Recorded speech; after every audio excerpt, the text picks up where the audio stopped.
Здравей, как се казваш? Откъде си? Здравей, аз казвам Мартин, съм от Велико Търново. Добре. Заминавал си за щатите тази година с нас ОСП България. Къде беше и на каква работна позиция? Да, точно така. Тази година бях в Галвестон, Тексас и работих в Rainforest Cafe и бях първоначално започнах като фултранър, но по-късно вече станах и сервитьор. Добре. Доволен ли си от работната позиция, която имаш там? В интересен сън, да, може би това е най-добрата работна позиция, която може да се намери. Вършещите са доста така на ниво. Добре. За сервитьор английски език знаем, че трябва да бъде също на едно добро ниво. Явно за теб това не е било проблем. В интересен сън, в началото се затруднявах да говоря пред повече хора, но това всичко се учи в момента на работа. Свикнал си? Да. Добре, чудесно. А хората там, с които беше, срещнали приятели, запознали се с нови? Да, разбира се, запознах се с хора от цял свят, абсолютно от Мексико, от Русия, Украйна и така навсякъде.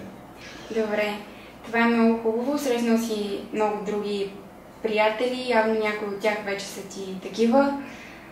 Нещо друго да те попитам, свързано отново с програмата за културен обмен Work and Travel. Освен работата там, знаем, като студенти, вие имате възможността и да пътувате. Ти успя ли да пътуваш някъде?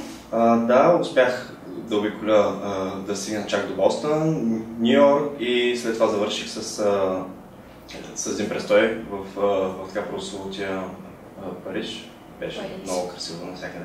Добре. Пътувал си, това е страхотно, възползвал си се изцяло от програмата. Да. Има ли някаква случка, която те е впечатлила, искаш да разкажеш?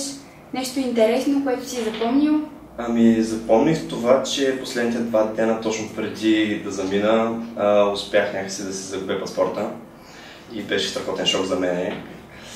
Но така както успях да свържа с консулството, оттам бяха доста любезни и след като заминах, успях да съм правя такъв временен паспорт, който стана за около 1 час, така че не е никакъв голям проблем. Значи си се срещнал и с проблемите лице в лице, но въпреки това си ги преодолял. Да. Браво! Може би това е един плюс, който учи нашите студенти, точно експириенса, който преживяват в тази програма. Как реши да заминеш точно с нас, ОСП България? Приятели ми казаха за вас, че всичко е било много добре, вие сте били много така на ниво и се реших, просто казах, да, това е моята компания. Благодаря ти за доверието. А сега, може ли да кажеш някакъв съвет, нещо на нашите студенти, които все още се колебаят или не са избрали тяхната компания? Нещо като съвет?